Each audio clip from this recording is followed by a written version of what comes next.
Hello everyone, আসসালামু আলাইকুম। আজকের পর্বে বানিয়ে দেখাবো গাজরের মুচমুচে পাকোড়া। দেখতে দেখতে তো রমজান মাস চলেই আসলো, আর রমজান মাসের ইফতারে এরকম মুচমুচে পাকোড়া থাকলে কিন্তু মন্দ হয় না। আর যেহেতু এটা বানানো খুবই সহজ, তাই এই সহজ রেসিপিটি আপনার ইফতারে অবশ্যই রাখতে পারেন। আমি চেষ্টা করেছি একদম সহজভাবে রেসিপিটি শেয়ার করার জন্যে।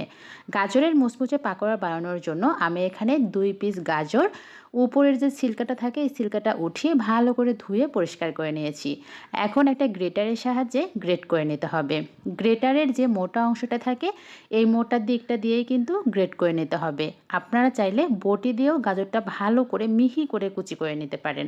2টা গাজর আমার গ্রেট করা হয়ে গিয়েছে।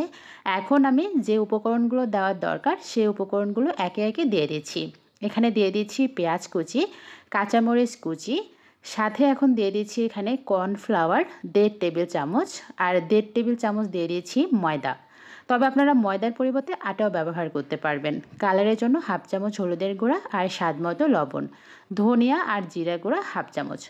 আমি এই গাজরের পাকোড়াতে আর কোনো প্রকার মশলা অ্যাড করব না। যে কোনো পাকোড়াতেই মশলা যত কম ব্যবহার করবেন এটার টেস্ট একদম অথেন্টিক থাকে। সব কিছু একসাথে ভালো করে মাখিয়ে নিচ্ছি, আর রেস্টে রাখার কোনো দরকার নেই। এখন চলে যাব সরাসরি এই পাকোড়াগুলো ভেজে নেওয়ার জন্য। কড়াইয়ের মধ্যে আমি পরিমাণ মতো তেল দিয়ে দিচ্ছি, আর তেলটাকে হাই হিটে কিন্তু গরম করে নিতে হবে। গাজরের পাকোড়া বলেন বা আলুর পাকোড়া বলেন, এই টাইপের পাকোড়া বানানোর জন্য চুলার হিটটা কিন্তু মিডিয়াম টু হাই রাখতে হয়, না ছাড়া কিন্তু পাকোড়াগুলো মুচমুচে হয় না। তাই একদম প্রথম থেকে শেষ পর্যায় পর্যন্ত আমি মিডিয়াম টু হাই হিটে পাকোড়াগুলো ভেজে নিব।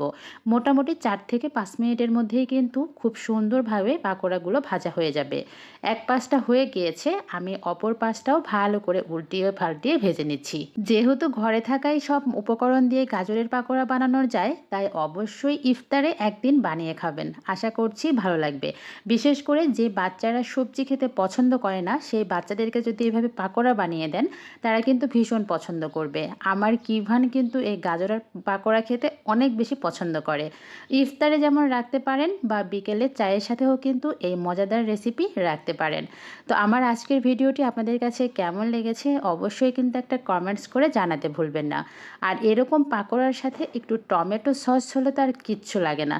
আর এই পাকোড়াটা এমনি এমনি খেতেও কিন্তু ভীষণই মজার। 1 কাপ চা আর সাথে এরকম গাজরের পাকোড়া রাখবেন, ব্যাস আর কি লাগে। আমি একটা পাকোড়া ভেঙে দেখাচ্ছি এটা কতটা সুন্দরভাবে কুক হয়েছে, আর উপরে কর্নফ্লাওয়ার দেওয়ার কারণে কিন্তু খুব মুচমুচে হয়েছে। তো সবাই ভালো থাকবেন, ইনশাআল্লাহ দেখা হবে নেক্সট কোনো ভিডিওতে। Thanks for watching. আল্লাহ হাফেজ, আসসালামু আলাইকুম।